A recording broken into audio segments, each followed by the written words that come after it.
A former Justice Department official is telling CBS News that she believes she was fired for representing the prosecutors who were investigating the January 6 attack on the Capitol. Patty Hartman was their spokesperson, and she had spent nearly 2 decades in the Justice Department. That was until Monday, when the administration fired her and seized her files. Now she is speaking exclusively to CBS News about her experience. CBS News Justice correspondent Scott MacFarlane joins us now. And Scott, you spoke with Hartman earlier today. What did she have to say about what's unfolding within the Justice Department? She was pretty striking with how she described this, Nancy. She says America is driving into an abyss and that democracy is not apparent as America drives.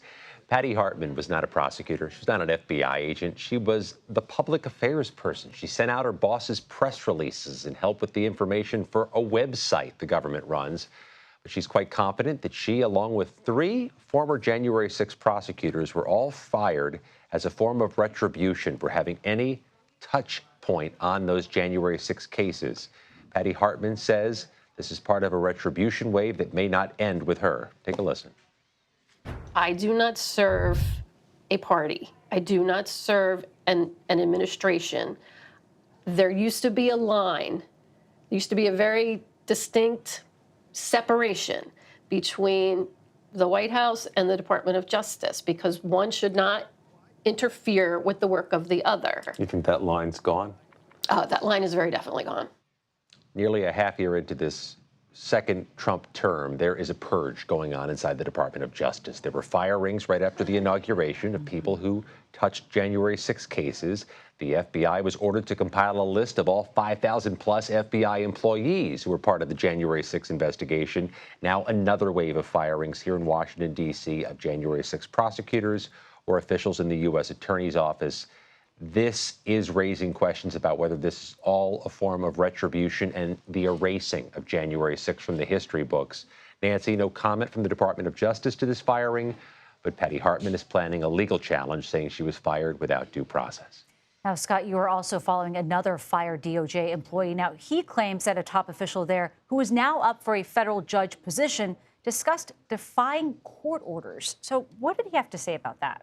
This one is a bit complicated, but it does weigh heavily on what's expected to be a confirmation vote soon on the judgeship nomination of a man named Emil Beauvais, Trump's former defense attorney, current Department of Justice official, up for a lifetime appointment to the Third Circuit Court of Appeals. A whistleblower who was fired by the Department of Justice a few months ago says Emil Beauvais instructed staff to defy court orders if need be, especially when it came to that Kilmar Abrego Garcia case, the man mistakenly deported March 15th and those others deported March 15th from the U.S. to El Salvador. The whistleblower, who was fired, says that Beauvais not only was urging staff or telling staff they could violate court orders, but was acting unethically. Ahead of a vote on Beauvais' nomination, the committee, Democrats on the Senate Judiciary Committee, have released text messages and emails, Nancy, that were from this whistleblower indicating Beauvais may have broken some customs, if not broken the rules. Beauvais denies these accusations, and the Department of Justice and Trump administration are standing behind him ahead of a likely Senate vote.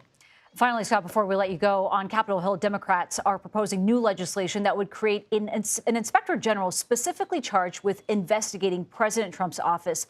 What exactly do they want to see investigated? There are dozens of inspectors general across the federal government. You don't pay much attention to them because they do some pretty boring stuff. They police for misconduct or fraud or wasted money, some bad bookkeeping in federal agencies. But there's no inspector general, Nancy, for the White House, for the White House staff. Nobody monitoring their work. Some Democrats are pushing new legislation to form an inspector general to monitor the White House.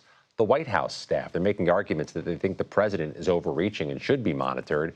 So they've got to get political real quickly. It will not pass this Congress. Republicans won't get behind it, but they hope by introducing it, they can get some momentum for future years for a inspector general, Nancy, to monitor future presidents of both parties. I can imagine you would be covering it then, too. Scott MacFarlane, thank you very much.